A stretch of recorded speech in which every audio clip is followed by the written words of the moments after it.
Mesdames, Messieurs, bienvenue dans notre hebdo-journal dont voici les titres. L'hommage à Gérard Lemoine, du théâtre au collège, journée portes ouvertes au trèfle d'argent, animation viande à la rurale, la grande tablée à la rurale, information sur le compostage au lycée, ensuite un mois, une œuvre au musée Matisse. Mesdames, Messieurs, bonjour. Alors, pour notre premier sujet, nous allons parler de Gérard Lemoine, celui-là même qui a dépassé tous les superlatifs. Et pourquoi? Parce que c'était un homme pluriel qu'on pouvait trouver en gendarme, en policier, en sapeur-pompier, en mécanicien, cow-boy. Gérard s'est illustré surtout par sa créativité, cartophile. On pouvait trouver des milliers de cartes postales dans sa collection. Il nous a enchantés avec sa fête du viaduc. Intrépide, il n'en était pas à sa dernière idée. Aujourd'hui, avec la course des caisses à savon, à Saint-Benin, son association Les Bafious reste une association incontournable dans l'animation de la commune. En effet, tout a été exploit pour Gérard. Tous ses passages sur les antennes de Beffroi Vision ont illuminé le plateau. Ainsi, il nous laisse une immense œuvre, et ça, c'était Gérard. Aujourd'hui, on peut dire merci l'ami et au revoir l'artiste. Écoutez le récit descriptif de Cécile Cazé avec des vrais morceaux choisis en images. Bonjour. Bonjour. Bonjour, bonjour les amoureux. Bonjour. Bonjour. Chers téléspectateurs fidèles, bonsoir. Bonjour. Bonjour, bonjour. Bonjour. Akai. Bonjour. C'est avec une profonde tristesse que nous apprenons le départ de Gérard Lemoine, le Bafiou, une figure incontournable de notre commune. Un homme dont la passion, la générosité et l'enthousiasme ont marqué les esprits et les cœurs. Passionné d'automobiles anciennes, Gérard vivait à fond la caisse et toujours avec humour. Il aimait le ronronnement d'un moteur d'époque, autant que les souvenirs qu'il portait, véritable encyclopédie roulante. Il connaissait chaque modèle, chaque détail, et partageait volontiers ses connaissances, les yeux brillants d'une étincelle d'enfant. Son envie profonde, au-delà des moteurs et des objets, c'était de rassembler les gens, de créer du lien, de faire sourire, de faire découvrir, de faire revivre aussi. Il savait que le patrimoine, qu'il soit mécanique ou historique, ne prend vie que s'il est partagé. Son amour pour la course ne s'arrêtait pas au circuit traditionnel. Il fut aussi un grand animateur des courses de caisse à savon de Saint-Benin, qu'il organisait avec l'association qu'il avait fondée et chérie, les Bafious de Saint-Benin. Grâce à lui, la fête du viaduc est devenue un événement attendu, joyeux et rassembleur. Il savait fédérer autour de lui, faire rire, motiver, surprendre et toujours transmettre. Mais Gérard, c'était bien plus qu'un amateur de moteurs. C'était un amoureux de l'histoire locale, un passionné de cartes postales anciennes, de lampes et luminaires oubliés, qu'il collectionnait avec le soin d'un conservateur de musée. Pour lui, chaque objet avait une histoire, chaque souvenir méritait d'être transmis, chaque détail comptait. Devant une caméra comme dans la vie, il savait captiver. Et puis, il y avait sa voix, reconnaissable entre toutes, puissante, chaleureuse, parfois théâtrale, toujours habitée. Une voix qui portait, qui racontait, qui amusait ou qui émouvait, selon le ton. Elle résonnait dans les micros de la télévision locale, comme dans les allées des fêtes qu'il animait. Et l'ambiance est ouverte pour les Bafious. Il prêta son humour et sa créativité aux émissions de notre télévision locale. Qui n'a jamais ri devant la minute du Bafiou? Allez, cocotte.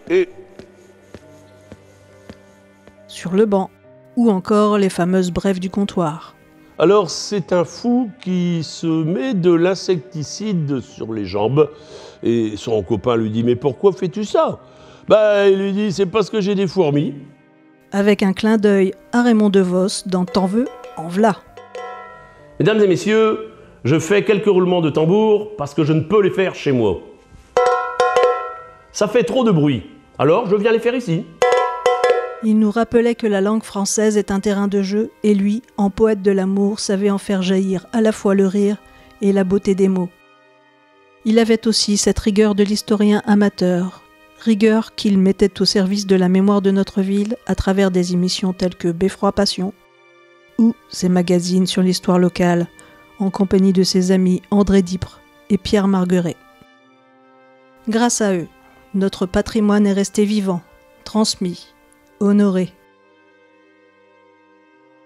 Depuis longtemps, il subissait de graves problèmes de santé, qu'il a assumés comme toujours avec modestie, discrétion, dignité et un grand courage. Jamais il ne s'est plaint, toujours il a continué à donner, à faire, à créer. Sa force tranquille était un exemple pour tous ceux qui l'entouraient. Il nous laisse aujourd'hui un patrimoine local exceptionnel, fruit de longues années de passion et de patience. Grâce à sa générosité, photographies, cartes postales et objets publicitaires du Catésie seront disponibles pour la documentation et le divertissement de tous à la médiathèque. Un trésor partagé à son image. Aujourd'hui, Saint-Benin et le Cateau perdent un passionné, un conteur, un collectionneur de souvenirs et de sourires.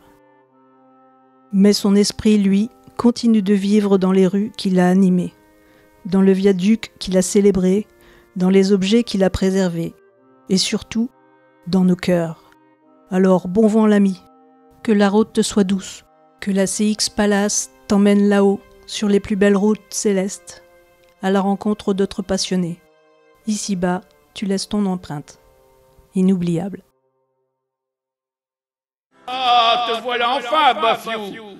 Depuis le temps que j'entends parler de toi. Sais-tu que l'homme est peu de choses sur Terre, mais je l'ai voulu ainsi. Eh oui, c'est pour ça que j'en ai bien profité de la vie avant d'arriver chez vous, Dieu. J'ai appris que la vie ne vaut rien, mais rien ne vaut une vie. André Malraux. À propos de l'amour, est-il vrai, Bafiou, que dans un couple, avec le temps, l'ennui s'installe? Eh oui, Dieu. Un jour, j'ai rencontré Jane Birkin, qui m'a confié avec son petit accent anglais. Tu sais, Bafiou, avec Serge, je me suis des fois ennuyé. Dans le couple, il y en a un qui s'ennuie et l'autre qui souffre. Serge Gainsbourg. Et aussi toi, le Bafiou, tu n'étais jamais ennuyé avec les femmes? Je connais ta réputation sur Terre. Oui, mais vous savez, Dieu, que les femmes m'ont toutes trouvé charmant. Et pour moi, elles étaient toutes charmantes aussi. Alors le reste a suivi, quoi. Femme qui prête l'oreille prêtera bientôt autre chose. Paul-Louis Courrier. Au fait, Bafiou, tu avais un autre défaut aussi. De l'eau. Tu en buvais, d'accord, mais dans le pastis. Tu n'as pas beaucoup résisté, hein? Oh, un verre à la fois, Dieu. Et l'alcool conserve. Je ne suis pas mort de ça, d'abord. Il faut être assez fort pour se griser avec un verre d'eau et résister à une bouteille de rhum. Gustave Flaubert. Dis donc, Bafiou, tu as aussi osé parler de politique. D'abord avec De Gaulle. As-tu oublié qu'il a redressé la France en 1945? Vous savez, Dieu, c'est bien ce que je voulais dire. De Gaulle a tout redressé en France. Mais le vent aussi redresse tout, non? Le vent redresse l'arbre après l'avoir penché. Charles de Gaulle. Et Valéry Giscard d'Estaing, tu ne l'as pas épargné non plus. Mais ce n'était pas pour me moquer. Mais vous les avez vus, vous, les yeux de la France? Je regarderai la France au fond des yeux. Giscard d'Estaing. La politique, t'aimes ça, toi? Et François Mitterrand, tu crois tout ce qu'il t'a dit? Pour toi, quand on est bien dans sa tête, le corps est en bonne santé.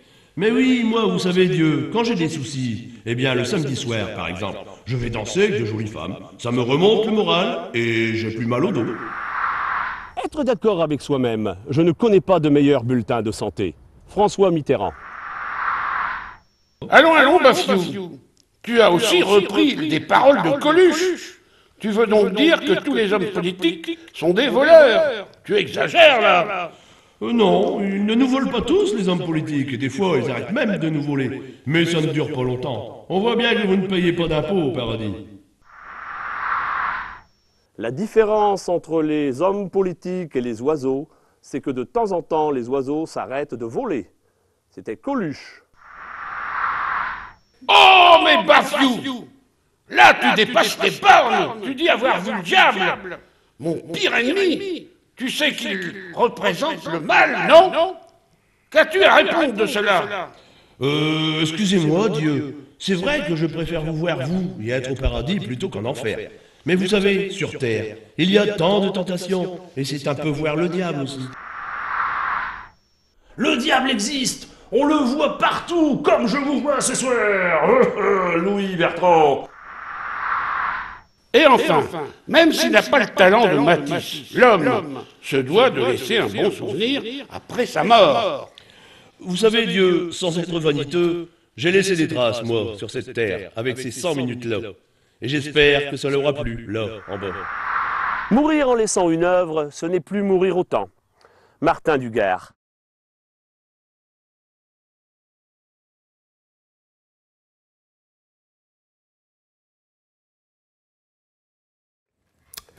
Passons au théâtre au collège. Avant d'entrer dans ce théâtre, nous allons vous parler de la genèse de la pièce. Une classe de 6e et 2 classes de CM1, CM2 de l'école Saint-Souplet répondent à un projet autour de la Seconde Guerre mondiale et du livre de Jean Moulin, Résistant. À l'intérieur de ceci, vous aurez donc des chants, des poèmes et des dessins.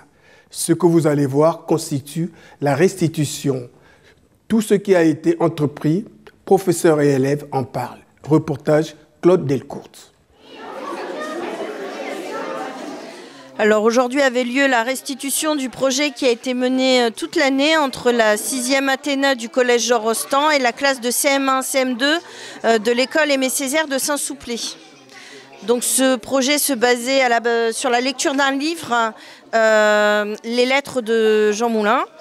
Et les enfants ont autour de ce livre écrit des scénettes, une chanson, des poèmes, et travaillé sur le devoir de mémoire et en histoire, travaillé sur la Seconde Guerre mondiale. Eh bien, moi, je pense que tu as tout dit, hein, Madame Gorez. Ils ont travaillé en français, en effet, ils ont travaillé en histoire, ils ont travaillé en anglais, et puis en histoire géo. Donc ça a développé énormément de compétences, comme vous avez pu le voir, hein, les élèves étaient ravis.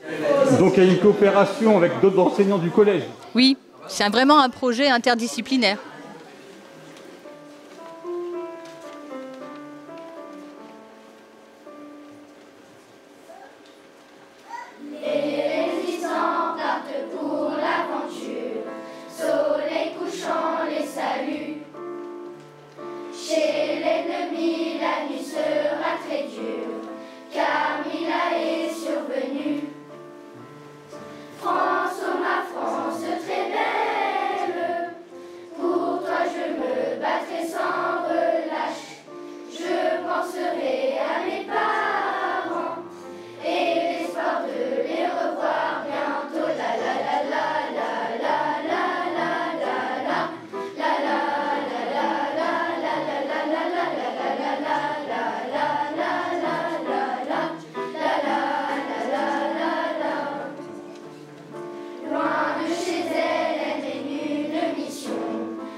J'avais un peu le trac au début, mais sinon ça allait et du coup j'ai avancé, même si j'ai fait quelques erreurs, ça allait. Qu'est-ce que vous avez dû raconter? Comment ils vivaient les habitants, les résistants, comment ils étaient en pleine guerre. Et on a expliqué Jean Moulin, comment il était Jean Moulin, qui était Jean Moulin et qui était Charles de Gaulle. Jean Moulin, c'était un résistant, c'était même le chef des résistants. Et il est malheureusement mort à cause de l'ennemi qui l'a capturé pour savoir les plans des autres, des ennemis. Moi, j'étais là surtout pour le devoir de mémoire. Alors, qu'est-ce qu'il faut dire pour le devoir de mémoire? Qu'il ne faut jamais oublier l'histoire, surtout pas que ça se reproduise. Ouais, parce que là, toi, t'as plus, c'est sérieux, là, ici. Hein. Oui, c'est une tenue de porte-drapeau. Est-ce que tu es porte-drapeau? Oui, à Bugigny. Ah, bravo! Bravo, jeune homme. Alors, sur la première table, on a une caisse de munitions avec des munitions retrouvées dedans. Bon, c'est inoffensif maintenant, il n'y a plus de danger. Hein. Non, elles ont été percées, vidées pour démilitariser. On a des patchs de compagnie et de division. Là, on a quelques vrais, j'ai 2 reproductions. Celui-là, c'est une reproduction. On a une croix du combattant. Alors, dis-moi d'où ça vient tout ça? D'un peu partout, des bourses militaires surtout. C'est une grosse brocante, mais il n'y a que du militaire dessus. Et c'est toi qui collectionnes? Ouais, avec mon grand frère. Alors explique-moi pourquoi tu fais tout ça là. Avec mon grand frère, on a toujours été intéressés. Et aussi pour rendre hommage surtout à mon grand-père notre grand-père qui était dans l'armée et notre arrière-grand-père en tant que résistant. À l'heure où la nuit passe au milieu des tranchées, ma très chère Augustine, je t'écris sans tarder. Le froid piqué menace et j'ai peur de tomber. Je ne pense qu'à toi, mais je suis un soldat. La la la la la la la la la la la la. Mais surtout ne t'en fais pas. Je serai bientôt la la la la la la la la la la la la. Et tu seras fier de moi. À l'heure où la guerre chasse des garçons par milliers, si loin de la maison, et la fleur au canon, ces autres que l'on tue sont les mêmes que moi. Et je ne pleure pas, car je suis un soldat. La la la la la la la la la la la. Mais surtout ne t'en fais pas.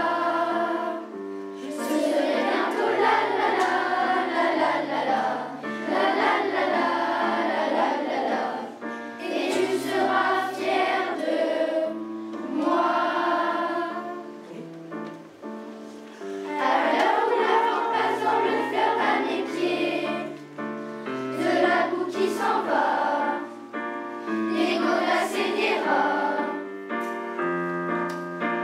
Je revois tes yeux clairs, j'essaie d'imaginer l'hiver auprès de toi.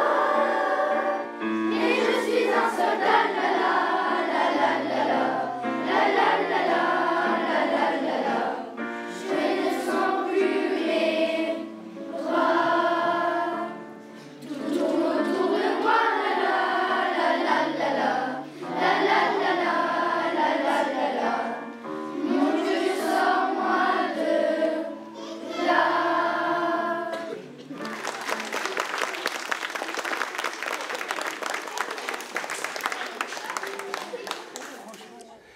Et maintenant, journée portes ouvertes au trèfle d'argent. La particularité de cette journée portes ouvertes est la prise en compte de la nutrition des seniors, un aspect déterminant pour leur santé qui est parfois jugé fragile. Afin de réduire cette fragilité, l'équipe de l'institution, soucieuse de ce fait, a bien voulu nous montrer la concrétisation de leurs actions en faveur des seniors. Reportage Claude Delcourt et André Biangou. Un bon smoothie à la clé.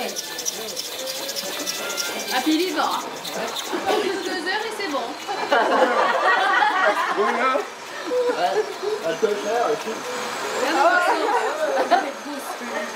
Monsieur le directeur, est-ce que vous pouvez nous donner le programme de la journée? Alors c'est une journée qui est dédiée à la nutrition, une journée porte ouverte où nous avons le plaisir d'accueillir donc l'ESPREV, l'équipe spécialisée de prévention en EHPAD, l'investissement aussi de nos salariés de la résidence qui sont là aujourd'hui pour cette journée porte ouverte. Alors la nutrition, c'est important quand on rentre en maison de retraite. Il ne faut pas associer personnes âgées, malnutrition ou dénutrition. C'est encore un plaisir pour nos résidents et c'est ce qui, entre guillemets, leur reste. Donc c'est aussi pour ça qu'on a voulu faire cette journée aujourd'hui à la résidence, combiner un événement national au sein du groupe Emeis pour mettre en valeur la nutrition, les textures qui quelquefois doivent être adaptées, doivent être enrichies pour nos résidents et puis combiner cela aussi avec tout ce qui est activité physique adaptée, l'hygiène bucco-dentaire pour pouvoir mêler l'ensemble des indicateurs ou en tout cas ce qui permet à nos résidents de garder la santé, de rester en bonne santé. Bon, jusque-là, comment les résidents perçoivent cette action-là? Les résidents sont partants. Je pense que notre caméraman a pu filmer sur notre vélo à smoothie derrière l'investissement du personnel, des résidents et des visiteurs. C'est quelque chose qui leur plaît, qui est innovant pour eux aussi de voir du monde, d'avoir cette ouverture de la résidence et de pouvoir innover aussi en faisant un jus de fruits avec des fruits frais et en pédalant, donc en mêlant plaisir et activité physique. C'est vrai que nos équipes, elles sont très engagées au quotidien sur la prévention de la dénutrition. Donc nous, c'est vrai qu'à l'arrivée du résident, systématiquement, on va faire un bilan de dénutrition. On fait un suivi aussi du poids, de plusieurs paramètres qui nous permettent de déterminer les personnes qui seraient plus fragiles. Et puis en fonction de ça, on adapte tout un tas de choses, que ce soit au niveau des textures, comme M. Liétin l'a dit, pour les problèmes de mastication ou de déglutition. Et puis on passe aussi par de l'enrichissement. Donc principalement le midi et le soir dans la sauce et la soupe. Et puis à côté de ça, on peut retrouver des produits qu'on propose aussi aujourd'hui à la dégustation, qui ce sont des compléments appelés CNO, voilà, où on a des apports en protéines en plus. Donc tout ça pour faire de la prévention et puis éviter justement qu'il y ait d'autres fragilités qui puissent se déclencher avec l'âge. Voilà. Et il y a des commissions qui sont faites et je pense que les résidents sont plutôt contents de ce qu'on leur propose. En tout cas, ils sont plutôt contents de la cuisine en général. Est-ce qu'ils vous font des propositions en disant moi je veux ceci, je veux cela? On prend absolument en compte leurs préférences pour les repas et aussi on essaye de dépister justement les choses qu'ils aiment un peu moins. Il y a une information qui se fait entre le soin et la cuisine qui permet de cibler au mieux les besoins des résidents. Voilà. Vous êtes une équipe qui est toute partante pour ça, c'est ça? Tout à fait, on est très engagés sur le sujet. D'accord. Bon, c'est pas la première fois que ça se passe? Non, c'est le quotidien, c'est tous les jours. Il n'y a pas de... Là aujourd'hui c'est une journée où on met un peu tout ça en lumière, mais notre engagement il est quotidien. D'accord, ok. On peut regarder, c'est du jus d'orange, mais il y a quelque chose d'autre dedans.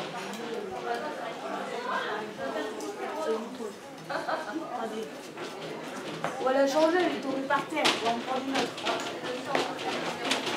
C'est pas évident? Un jus d'orange? Non, il n'y a pas de l'ananas.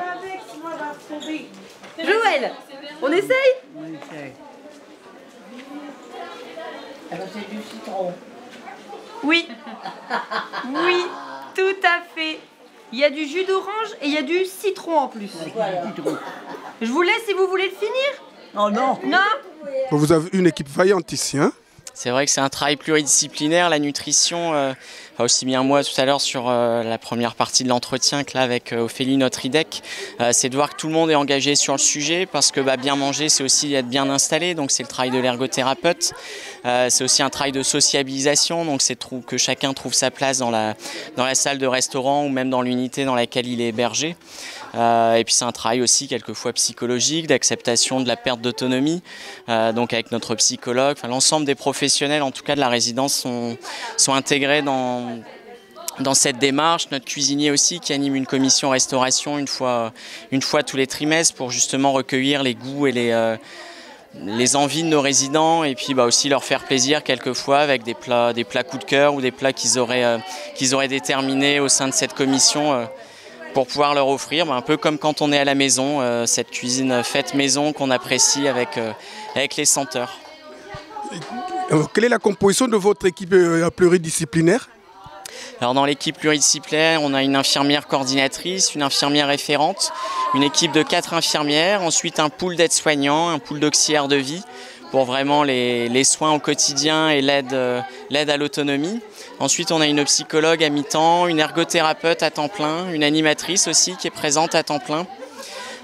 Et puis après, on a un PASA, donc le pôle d'activité et de soins adaptés, où on a des assistantes de soins en gérontologie qui travaillent.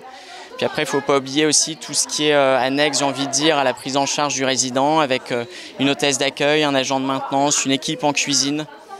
Et puis nos équipes de nuit aussi qui sont présentes. C'est vrai que la nutrition, on pense aux 3 moments du repas dans la journée, au petit déjeuner, déjeuner et le dîner, mais c'est aussi quelquefois des collations la nuit et prendre soin du résident 24 heures sur 24 la nuit. C'est très large, hein? C'est vrai, ouais, c'est un travail d'équipe pluridisciplinaire. Et puis j'ai peut-être aussi oublié de citer notre médecin coordonnateur qui a une place importante dans la prise en charge du résident puisqu'il est chargé de la réévaluation et de l'adaptation des prises en charge, des diverses prises en charge sur les divers corps de métier que j'ai pu citer. Et vous avez combien de résidents ici? On a 65 résidents aujourd'hui présents à ce jour, avec une capacité d'accueil un peu plus importante sur des unités qui peuvent être ouvertes sur l'ensemble de la résidence. Et puis en unité aussi plus spécifique, unité grand dépendant, pour des personnes qui ont des troubles de la mobilité ou des troubles cognitifs, et une unité de soins adaptés, qui est une unité de prise en charge des personnes qui ont des troubles neurocognitifs au sein de la résidence, mais qui déambulent et qui ont encore toute leur autonomie physique. Lâchez, ça enregistre, 33. Donc vous, est-ce que vous voyez? Vous voyez là, c'est pas trop petit. Vous devez être entre 37 et 48 sacs. Donc je suis à 33. Donc c'est bon, c'est bien. Alors moi je suis Marie Patowski, je suis infirmière coordonnatrice à l'ESPREV. Donc en fait on est une équipe de prévention spécialisée inter-EHPAD. Donc on intervient sur le Cambrésis et sur le Sambre-Avesnois dans 38 EHPAD. Ah oui. C'est ça, donc sur la prévention, et donc on a 10 thématiques à développer dans les EHPAD où on sensibilise les professionnels. D'accord, et ici vous êtes en train de développer quel thème ici? Là on est sur la thématique de la nutrition. Donc c'est pourquoi vous avez tous ces pictogrammes là? Voilà, c'est ça, on a fait un petit mot fléché sur la nutrition et la dénutrition, un petit jeu pour comment on enrichit de façon naturelle. On a repris un peu ce qui est fait dans l'établissement. Et puis on a fait un petit quiz également autour de la nutrition. Bon. Et ma collègue là-bas a un jeu qui s'appelle le Nutrissimo, et c'est un jeu qu'on prête aux EHPAD pour pouvoir faire des animations autour de la nutrition. D'accord, donc tout ceci s'adresse au personnel? Au personnel, aux autres personnes qui arrivent également, et puis aux résidents aussi, pour qu'ils puissent comprendre comment on enrichit l'alimentation dans l'établissement. Donc vous faites ça dans chaque établissement, vous passez d'établissement en établissement? Alors en fait, on va dans chaque établissement et on fait un peu un état des lieux des besoins, sur quelles thématiques ils ont besoin qu'on intervienne. Et selon les thématiques, on met des actions en place. Donc soit ça va être juste des formations, des sensibilisations auprès des professionnels, soit on peut faire des groupes de travail, soit on fait comme des après-midi comme aujourd'hui. Ça, on le décide avec l'EHPAD. C'est personnalisé à chaque EHPAD. Quelles sont les questions qui reviennent souvent? Donc il y a beaucoup la nutrition qui revient et les chutes, principalement. Qu'est-ce qu'on doit souhaiter à votre équipe? Un bel été, et puis que cette journée soit une réussite, et puis qu'on puisse montrer que vivre en maison de retraite, c'est pas une fin en soi, mais qu'au contraire c'est peut-être le début d'une nouvelle étape, et puis qu'il y a encore beaucoup de choses qui peuvent se passer avec beaucoup de bonheur et beaucoup de rire. C'est le prolongement de la vie, quoi. Voilà, c'est ça, ouais. Vivre en maison de retraite, c'est le prolongement de la vie, et on attache de l'importance à ce qui est restauration, vie sociale, et puis au bien-être du résident. Bon, est-ce que nous avons oublié quelque chose? Non, je pense qu'on a tout dit, si ce n'est que peut-être que cet été on propose des courts séjours aussi, pour permettre à des proches, quand ils vivent avec une personne en perte d'autonomie, de pouvoir partir en vacances, de pouvoir prendre un peu de repos. Donc ici on ouvre des places d'hébergement à ce que certains résidents, ou futurs résidents, puissent venir entre guillemets tester le modèle de ce qu'est un EHPAD, et puis voir que c'est pas une fin en soi comme on le disait. Bon, je pense que le message est passé. Voilà, bah, merci. Bien, merci à vous. Je vous en prie. Surtout merci de votre accueil. Merci, au revoir. Passons maintenant à l'animation viande à la rurale. La rurale a connu une journée exceptionnelle, journée au cours de laquelle on devait rencontrer les professionnels de la viande. Alors, nous avons fait des stands avec une nutritionniste, un animateur et éleveurs qui ont pris le temps de répondre à nos questions. Reportage Claude Delcourt. On va la laisser faire sa petite balade. Eh bien, je suis Aurore Noblecourt, je suis diététicienne pour l'interprofession du bétail et de la viande. Alors, moi, en tant que diététicienne, mon travail, c'est d'expliquer la place de la viande dans l'alimentation au quotidien. De montrer que la viande, c'est pas un seul aliment seul qu'on ne peut manger une seule fois par jour, mais c'est d'autres aliments associés à des légumes, des féculents, des produits laitiers et des fruits et un peu de matière grasse et beaucoup d'eau. Mais aujourd'hui, on met la viande en avant. Hein. On met la viande en avant en expliquant les bienfaits riches en protéines et en fer, mais aussi parler des portions de viande que l'on peut manger en n'oubliant pas que voilà, le petit repère de portion, la pomme de la main sur l'épaisseur du petit doigt, c'est la portion idéale qu'on devrait manger quand on mange de la viande rouge. Eh bien, ce côté de moi, ça reprend les groupes d'aliments. Donc, on vient de voir la viande qui est importante pour ses protéines, qu'on va essayer de manger une fois dans la journée, mais qu'on peut aussi manger, être remplacé par des légumes secs qui sont aussi riches en protéines et qui vont très bien pouvoir prendre la place de la viande dans un repas végétarien. On va associer aussi des féculents pour l'énergie, des fruits et légumes pour la vitamine C et les fibres qui sont protecteurs pour l'organisme, de la matière grasse en quantité modérée pour aussi apporter des oméga 3, des oméga 6 pour le cerveau et le système cardiovasculaire, des produits laitiers pour le squelette, un peu de plaisir avec les fruits et légumes, et puis surtout de l'eau pour bien s'hydrater. Entre la viande rouge, la viande blanche, tout ça, qu'est-ce qui est le meilleur pour le corps ? Il n'y a pas de meilleur. Il faut alterner. Il ne faut pas manger toujours la même chose. On alterne de la viande, du bœuf, on alterne le veau, on alterne le mouton, mais on va aussi manger du poisson, on va aussi manger des viandes blanches, on va manger du porc, on va alterner des œufs aussi. On n'est pas à manger toujours la même chose. Varier, rien que pour le plaisir de manger, il faut varier les aliments dans l'assiette, mais aussi chaque viande, chaque poisson a des nutriments différents, donc il faut les alterner, il ne faut pas manger toujours pareil. Alors, au niveau de la cuisson, c'est mieux de faire au beurre ou au grill ? Ça dépend, avec modération. Alors le beurre, on fait attention parce que le point de fusion, il est assez bas, donc on va avoir tendance à souvent avoir un beurre trop chaud, donc il ne va pas être de bonne qualité, et pas digeste non plus.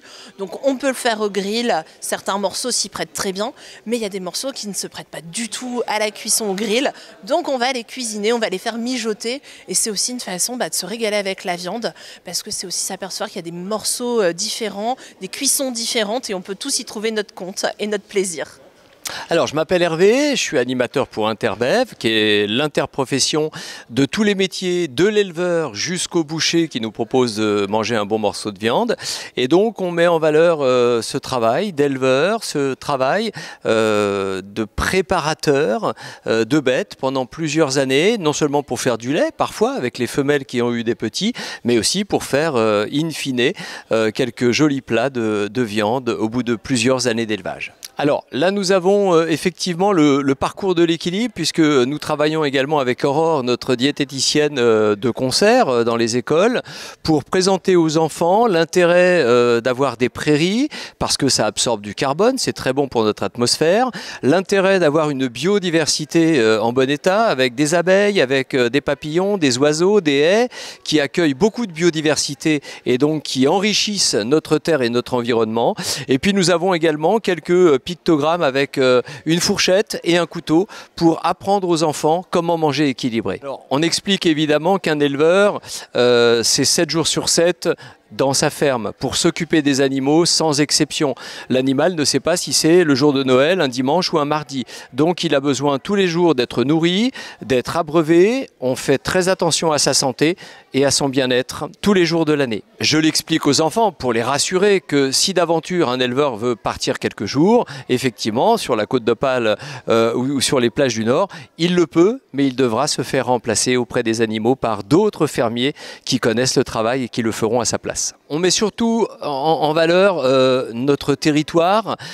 Plus on va consommer local, et notamment avec notre partenaire qui propose de la viande avec des bêtes qui sont élevées dans des prairies autour du Cateau et dans toute la région des Hauts-de-France, eh bien ce sont des villages qui vivent mieux, avec des fermes qui sont là. C'est un véritable tissu social qui est entretenu également par cette consommation de produits locaux. Manger de la viande ainsi que d'autres aliments, puisque nous sommes des omnivores, donc la viande fait partie d'un équilibre et d'une façon de se nourrir variée et équilibrée. Bonjour, Guillaume et Delphine Aignot de Forêt-en-Cambrésis. Bienvenue aux rencontres à table. Donc aujourd'hui on a amené des animaux, on reçoit des écoles, des petites classes avec des enfants du Cateau qui sont très très gentils. On leur a présenté les animaux qui viennent de notre exploitation à Forêt-en-Cambrésis. Donc on a ramené des charolaises, des limousines et des blondes d'Aquitaine.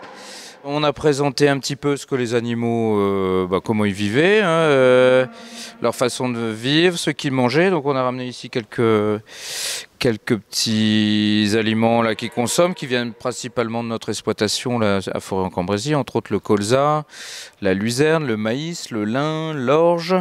Voilà, une belle découverte pour les enfants, je pense, et puis pour nous aussi, parce que les enfants du Cateau sont très gentils, ils ont l'air d'apprécier de visiter les animaux, et puis ils leur ont mis plein de foin à manger, et ça s'est très très bien passé. C'est assez intéressant, les échanges sont quand même assez sympathiques. Les enfants sont vraiment très, très sympas, parce qu'il faut être calme dans les bêtes, et ils restent très gentils, très calmes, ils sont vraiment pleins de bienveillance. Et ça se passe très très bien. Puis c'est assez rigolo de pouvoir parler de son métier, aussi bien à des adultes qu'à des enfants. C'est assez intéressant. Les personnes qui viennent à votre rencontre ont peut-être et s'imaginent peut-être pas le travail d'un éleveur au quotidien. Ouais, c'est ça. Il faut. Ici c'est un jour de détente, et puis on est assez tranquille.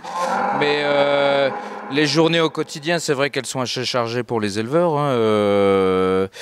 Bon, on ne peut pas tout montrer, il y a la période de vélage, enfin, ce sont les naissances chez les bovins, qui est assez contraignante. Mais après tout, là, quand on a des belles journées comme ça, les animaux sont bien, etc. C'est un beau métier, quoi. Voilà, nous, on aime ce qu'on fait, et puis le présenter, quoi. Parce que votre priorité, c'est quand même la qualité de la viande. Ah bah ça, c'est la primeur de toute chose. Si demain on fait des mauvais produits, on n'a pas d'intérêt de le faire. Enfin, je veux dire, on a des beaux partenaires ici en local qu'on fournit en race charolaise régulièrement, enfin toutes les semaines. Notre but ultime, c'est vraiment d'élever des animaux, qui soient bien chez nous, et qu'à la fin ils produisent la meilleure viande pour les consommateurs. Ça c'est certain. On est toujours assez content de pouvoir, quand on a l'occasion, de pouvoir partager notre métier. On aime notre métier, on aime et on en est fiers, et on veut montrer, on veut le faire découvrir, pardon. Et puis que les enfants qu'ils aient des vocations, il faut à un moment se faire remplacer. Ah bah, quand ils veulent. Ensuite, une grande tablée toujours à la rurale. Après avoir eu des explications sur les viandes, il fallait passer à la consommation de ce qui a engendré une extraordinaire tablée digne des grands repas mondains. Pour vous donner l'ambiance générale, Mathieu Davoine, adjoint au tourisme et au rayonnement de la ville, Christophe Hochdé, président d'Interbev, et le chanteur Benjamin se sont prêtés aux questions de Beffroi Vision. Reportage Claude Delcourt.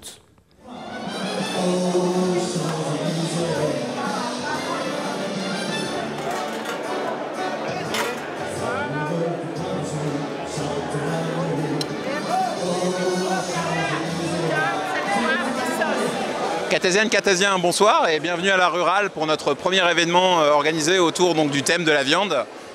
C'était un challenge de se dire qu'est-ce qu'on pouvait créer autour d'une activité qui est millénaire. On a la chance quand même d'avoir une charte d'Othon III, qui était empereur du Saint-Empire romain germanique, qui nous expliquait que la ville avait la création donc d'un château et la création, l'autorisation de tenir donc marché aux bestiaux, qui aujourd'hui peut prétendre 1000 ans après encore tenir cet engagement et d'avoir toujours cette activité économique présente au sein de la ville. Et bien écoutez, voilà, donc à travers la rurale, donc avec monsieur le maire, avec le conseil municipal, on s'est demandé comment pouvoir mettre en valeur, mettre en lumière l'événement, l'actualité, l'activité autour de la viande.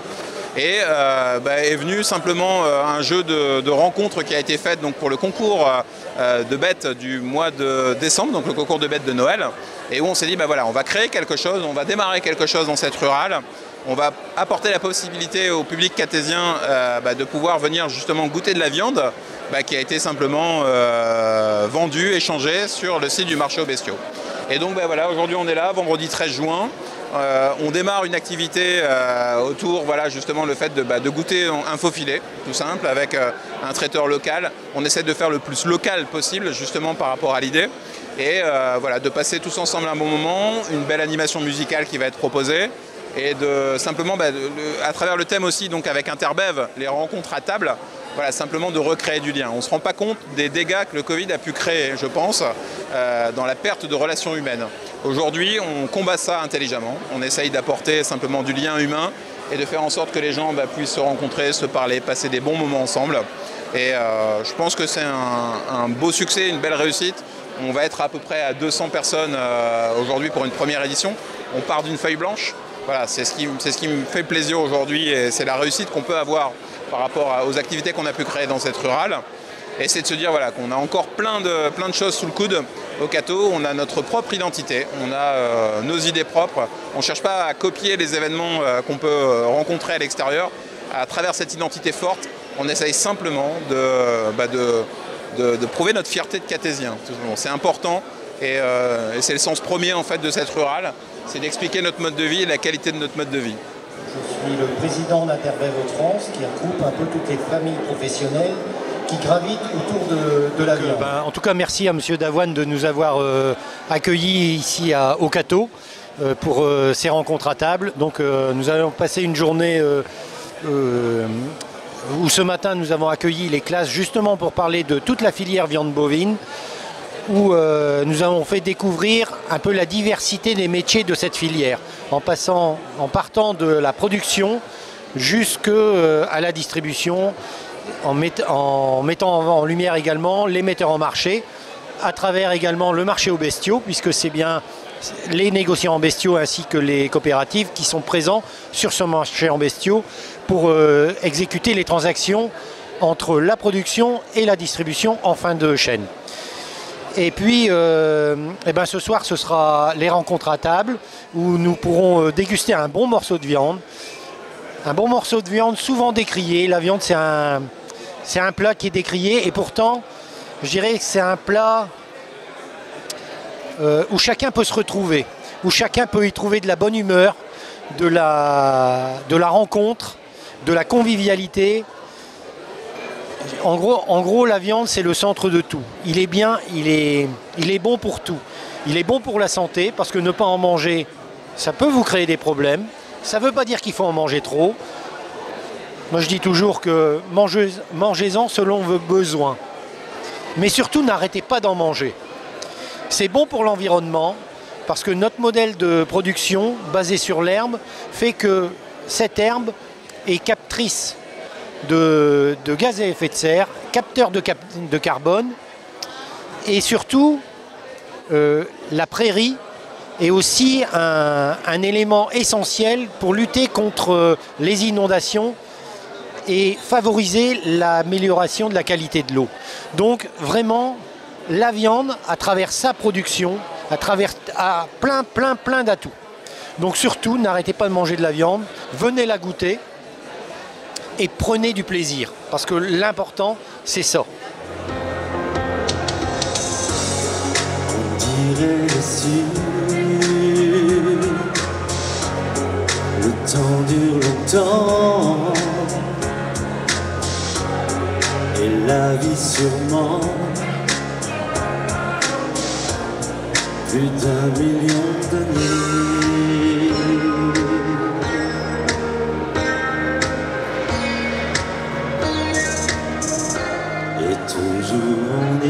On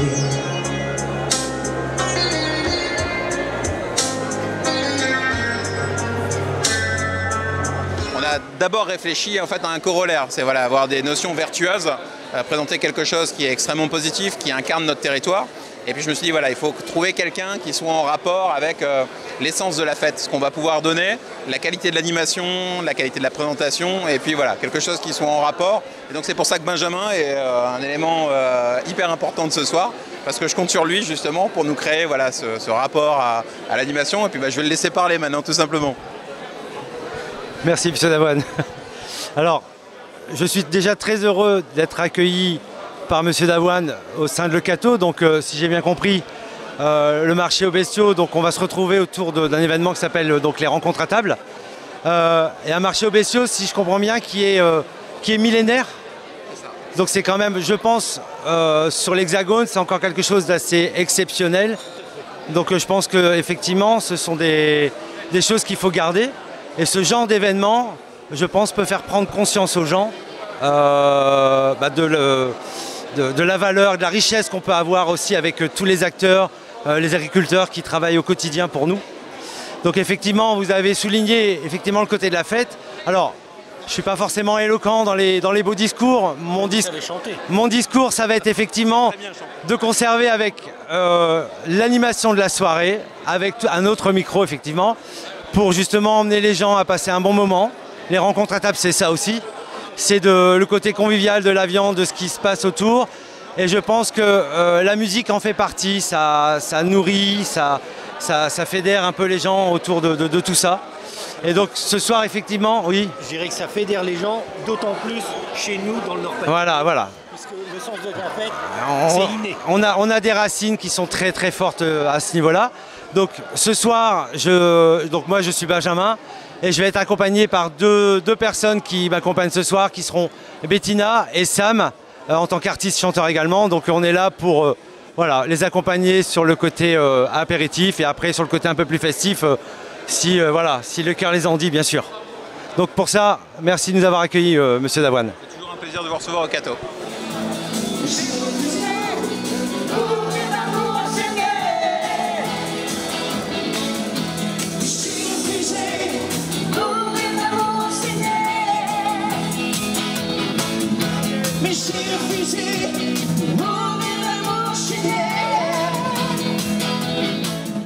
Nous avons des informations sur le compostage au lycée. Nous allons donc partir au lycée Camille Desmoulins avec le jeune Alain Lefebvre, très impliqué sur le compostage. Il a reçu du matériel de Siavied afin de s'imprégner des techniques de compostage. Et c'est ainsi que notre stagiaire Bastien Tréhou s'est chargé de l'interview dont nous vous donnons la teneur dans le reportage qui va suivre.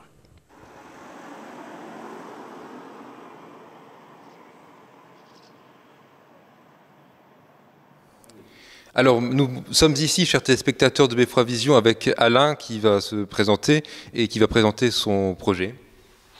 Donc bonjour, je m'appelle Alain Lefebvre, je suis en classe de seconde métier relations clients dans l'établissement et donc j'ai mis en place un projet de sensibilisation à l'environnement avec toute l'équipe pédagogique, la direction. Alors, en quoi consiste ce projet exactement, Alain? Donc, ce projet consiste en fait à sensibiliser les élèves, le personnel de l'établissement aux enjeux environnementaux. Donc, les éco-gestes qu'on peut faire au quotidien, donc comme le recyclage, le compostage, donc avec les expositions qu'on peut avoir. On a pu expliquer avec le composteur comment ça se passe, etc. Les deux classes métiers relations clients ont fait des affiches sur le compostage, la surconsommation énergétique, parce qu'en fait il y a plein de facteurs environnementaux qui sont problématiques aujourd'hui. On a eu aussi la remise en place de la mascotte anti-gaspi, donc pour accompagner les élèves tout au long de ce projet. La remise en place aussi du défi zéro gaspille, donc le défi qui consiste à encourager les élèves à minimiser le gaspillage alimentaire et leur donner une chance de se fixer un objectif aussi. Alors, est-ce que les élèves aiment et apprécient ce projet? Est-ce qu'ils sont nombreux à participer? Oui, ils aiment, ils ont été nombreux à participer. On a eu une vingtaine d'élèves qui ont pu faire les affiches en fait, sur le compostage, la surconsommation énergétique, sur le gaspillage alimentaire, le changement climatique. En fait, ils ont pu aborder plein de sujets qu'ils ont voulu. Donc oui, ça a très bien fonctionné. Les élèves ont été très intéressés par le compostage. Les expositions qu'on a pu avoir, elles étaient assez intrigantes, donc ça leur a plu. Donc c'est en fait une exposition qui résume tout le compostage, donc qu'est-ce qu'on peut mettre dedans, qu'est-ce que c'est, des conseils, donc comment on fait pour en avoir un, comment on l'utilise pour réussir un compost, sachant que la durée en fait pour l'avoir c'est de 7 à 12 mois. Donc les partenaires en fait qui nous ont fourni l'exposition et le composteur, c'est le CIAVET, donc la section prévention et sensibilisation, donc je les remercie. On rappelle que le CIAVET, c'est l'organisme qui gère la collecte et le traitement des déchets dans la région. C'est tout à fait ça. L'intérêt du compostage, c'est en fait de réduire aussi le gaspillage alimentaire. Donc au lieu de mettre des aliments directement à la poubelle, comme des épluchures, des pâtes, etc., on peut le mettre dans le composteur. C'est une façon aussi de réutiliser les aliments de façon éco-responsable. Au lieu d'acheter du terreau au magasin, on peut avoir un engrais 100% naturel. Sachant au magasin, pour avoir le terreau, il a dû être transporté, donc peut-être dans la France ou alors à l'international. Donc forcément, ça émet du gaz à effet de serre. Et pour réduire ce gaz à effet de serre, on peut tous adopter un composteur. Et est-ce que ça pose beaucoup de contraintes aux gens d'utiliser un composteur au quotidien ou est-ce que c'est assez simple comme démarche ? Si on suit, si on est habitué, si on suit les conseils qu'on peut donner aux concitoyens, etc., non, ce n'est pas très, très compliqué. Et donc, est-ce qu'il y a des choses par exemple qu'on ne peut pas mettre dans un composteur ou est-ce qu'on peut mettre absolument tous les déchets alimentaires et végétaux ? Alors non, on ne peut pas tout mettre. Donc dans l'alimentaire, on a exemple la viande et les produits laitiers qu'on ne peut pas mettre. Mais au niveau exemple des végétaux, on peut mettre l'herbe de gazon, des feuilles pour les matières sèches, les branches d'arbres, etc. Comment en êtes-vous arrivé à participer à ce projet? Est-ce que c'est vous qui l'avez initié? Racontez-nous le contexte. Alors moi, j'ai fait ça pendant 3 ans en fait au collège Antoine de Saint-Exupéry à Solesmes. Donc en fait, j'ai poursuivi ces actions en fait ici. Donc en fait, avec l'équipe de la direction, etc., j'ai pu mettre en place ce projet. Donc initialement, c'est moi qui l'ai proposé. J'ai fait les démarches administratives pour qu'il soit accepté. Et après, en fait, on a entraîné les élèves, le personnel, les éco-délégués dans ce projet. Et donc, est-ce que vous menez d'autres actions en plus de celle-ci dans le cadre de ce projet?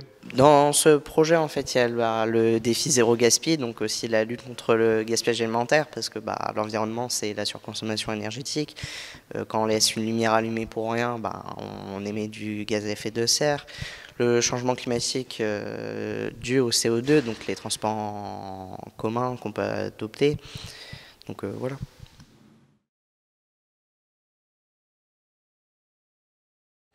Et maintenant, dans notre rubrique « Un mois, une œuvre au musée », voilà ce qui va se passer. Donc, dans cette rubrique, on aborde l'arrêt d'après Chardin.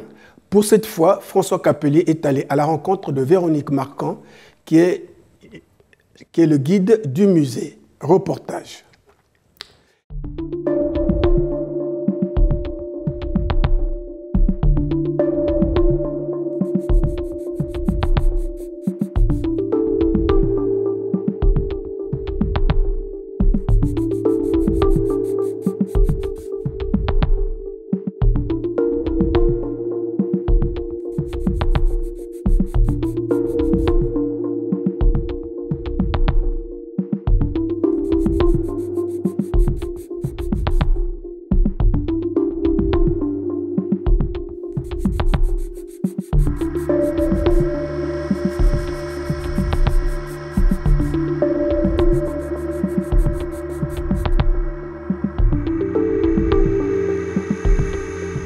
Véronique, bonjour. Alors, ce mois-ci, nous allons aborder l'arrêt de Matisse, mais également l'arrêt de Chardin. Tout à fait. En fait, cette œuvre copiée par Matisse d'après Chardin est une œuvre emblématique. Elle correspond aussi à une période où Matisse, qui en 1895 est entré par la grande porte de l'école des Beaux-Arts, apprend le dessin académique avec le fil à plomb, mais en fait à cette époque il est très désorienté par justement cet enseignement qui met l'accent sur une sorte de mécanique du dessin. Et certainement que Matisse, déjà à l'époque, a envie d'autre chose. Et par chance, il va croiser sa route avec un grand maître qui s'appelle Gustave Moreau, qui est un peintre symboliste et qui a la réputation dans cette école, surtout d'avoir une grande ouverture d'esprit. Matisse a mis à dire, moi à l'école des Beaux-Arts, la vision elle était comme ça. Hein, il fait un petit dessin dans un cahier un jour où il dessine quoi là. Et la vision dans l'atelier de Gustave Moreau, elle était comme ça. Tout simplement pour dire qu'il avait un ascendant intellectuel en fait sur les artistes. Et en fait, Gustave Moreau surtout à l'époque, à la différence des autres enseignants académiques, il accorde un grand intérêt à la nouvelle génération des artistes. Il aimait à dire et à répéter « je serai le pont sur lequel d'entre vous passeront ». C'est-à-dire qu'il ne se donnait jamais en exemple, mais il disait, il trouvait nécessaire de descendre dans la rue, d'aller peindre sur le vif, d'aller dessiner sur le vif pour avoir une maîtrise du dessin. Et puis aussi, la deuxième leçon que Matisse retiendra, c'est il faut aller au Louvre, il faut sortir de l'école, il faut aller dans les galeries du Louvre, il faut les arpenter avec les blocs et le crayon, et il faut aller, dessiner, copier les grands maîtres. Et c'est ce que Matisse va faire. Et donc, il va le faire avec Chardin. Pourquoi Chardin ? Alors Chardin, au détour d'une interview avec une artiste américaine qui s'appelait Clara McChesney, il avoue qu'en fait il va souvent dans les galeries du Louvre, qu'il va souvent copier.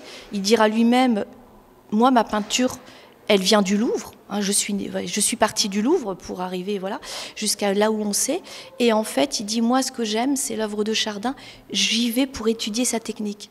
Il va étudier son jeu des textures, son jeu des transparences, des reflets. Et puis, il ne faut pas oublier que Chardin, c'est un artiste qui a, en son temps, lui aussi, fut subversif. C'est-à-dire qu'il a fait entrer à l'Académie de peinture et de sculpture, il a été agréé donc, en 1738, un morceau de choix qui est l'arrêt, qui représente en fait des objets inanimés. Et il s'est fait reconnaître dans le talent des animaux et des fruits.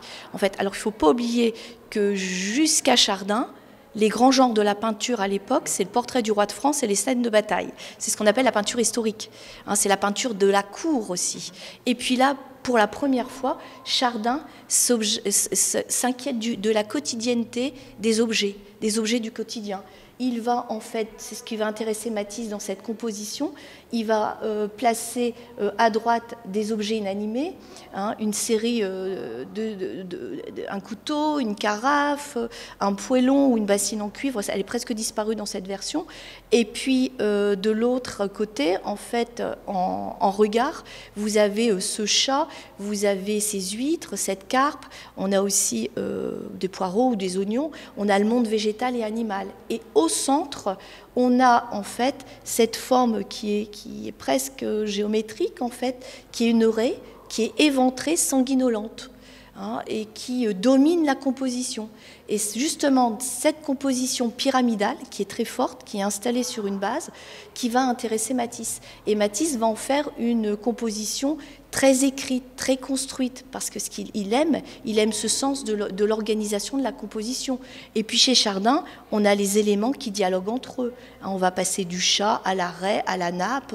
En fait, tous les éléments sont liés. En fait, on n'a pas de cloisonnement. Et cette raie, en fait, elle va être ce tableau final, puisqu'en fait, c'est pas la première version de Matisse. Matisse, la première fois qu'il la copie, il la commence en septembre 1896. Elle va être notée sur le registre des copies au Louvre, parce qu'au Louvre, en fait, il faut s'enregistrer sur le registre des copies, à la date du 24 juin 1897. Et en fait, cette commande, parce que l'État à l'époque achetait des copies bien léchées aux jeunes étudiants, c'était une façon alimentaire de les faire vivre, mais aussi de montrer la maîtrise, en fait, le savoir-faire, c'était la base, la copie. Et en fait, Matisse va devoir l'abandonner puisqu'elle est refusée par l'État. L'État n'honore pas la commande. Alors pourquoi? Est-ce qu'elle n'était pas assez léchée, comme on a dit, certains ont dit, ou alors, en fait, tout simplement, au niveau du rendu, je crois que Matisse, il avait voulu aller assez vite, il avait, comment dire, la peinture avait séché avec de l'essence de térébenthine, il avait mélangé, donc en fait, ça avait séché rapidement, et ensuite, il avait voulu, on vernit une toile, hein, quand on la présente, hein, il avait verni la toile, et je pense que quelque part, au niveau de la matière, peut-être que c'est tout simplement ça qui n'avait pas vraiment séduit, en fait, la commission d'achat des copies. Alors, n'oublions pas la copie, elle existe, elle a été mise à l'honneur et imposée par Colbert, qui était ministre de Louis XIV, afin de diffuser justement, comment dire, des œuvres dans tous les édifices publics de France et de Navarre. Bah, très bien. Est-ce que l'on peut considérer qu'avec cette raie, Matisse est allé au-delà de la raie de Chardin? Oui, tout à fait, parce que justement, s'il abandonne dans ces années-là, en 1903, 6 ans après, il la reprend, mais ça c'est le côté laborieux de Matisse, c'est son opiniâtreté. Il la reprend, mais cette fois-ci sur les leçons de Cézanne. Et il va construire son tableau, donc on s'est vraiment éloigné de Cézanne, on n'a plus le rendu des textures. Hein, si vous regardez la carafe, si vous regardez la raie, c'est pas ça qui l'intéresse. Ce qu'il veut, c'est traduire la composition par... comment dire, par la couleur, par des plans colorés. On a ce rouge qui est une couleur chaude, qui attire qui attire le regard, et puis ce vert. On n'est plus dans une construction, dans la science du clair et de l'obscur, avec une perspective quelconque. On a chez Cézanne un amour de la couleur et ce pouvoir émotif, en fait, Matisse, il va le garder jusqu'à la fin. Donc ça, c'est la grande leçon de Cézanne. Et puis la construction géométrique, parce que ce qu'il a vu dans Chardin, il l'avait déjà vu dans le premier essai, et bien là, on le voit bien, on peut découper, en fait, ce tableau en le subdivisant par une multiplicité de masses, en fait, de plans géométriques. Elle est presque géométrisée. Même la nappe, qui est en all-over, elle a plus ses plis, elle a plus cette souplesse, on n'a plus la texture. Ça devient, en fait, à la façon de Cézanne, comme il le fera avec ses pommes, on a simplement un morceau comme ça, géométrique, qui est placé en contre-équilibre avec la raie qui pointe sa tête vers le haut. Vous voyez, Matisse va construire, c'est le côté plastique qui va l'intéresser. C'est plus tant les objets, hein, dont il s'est intéressé à la saveur de la touche. Mais là, en fait, il s'en éloigne un peu. Ce qui l'intéresse, c'est la monumentalité de ce tableau. Où, en fait, on parle déjà, pour Matisse, il rompt avec la Renaissance, on parle de peinture. Et là, j'aimerais bien reprendre, un propos de Chardin, que Matisse a certainement dû lire. Et en fait, ces propos avaient été déjà repris par Denis Diderot au XVIIIe siècle. Chardin disait déjà à l'époque, quand cette raie rentre à l'Académie de peinture et de sculpture en 1738, il dit « Moi, je veux oublier tout ce que j'ai vu ». Et même la façon dont on peint les objets, dont les maîtres ont peint les objets. Et Matisse, il reprendra quelques 50 ans, enfin 200 ans après, il reprend exactement la même phrase. Hein. Il disait « Je ne peins pas cette table, mais l'émotion qu'elle produit sur moi ». Et donc Chardin, qui fait des mariages d'objets, eh bien c'est cela. Le sujet, ça reste la peinture, ça reste la couleur à la surface de la toile, ça reste une surface à remplir. Et on s'éloigne complètement du sujet. Merci beaucoup Véronique, et donc encore une œuvre à découvrir au musée Henri Matisse du Cateau-Cambrésis. Oui, et je voulais rajouter une chose, c'est que bien qu'elle ait été l'objet d'un refus de la part de l'État, en fait, Matisse en 1952, la première chose qu'il fait dans cette donation, il fait rentrer ce tableau dans cette donation, parce que pour lui c'était vraiment une œuvre très importante. Voilà. Importance et fondamentale. Merci beaucoup.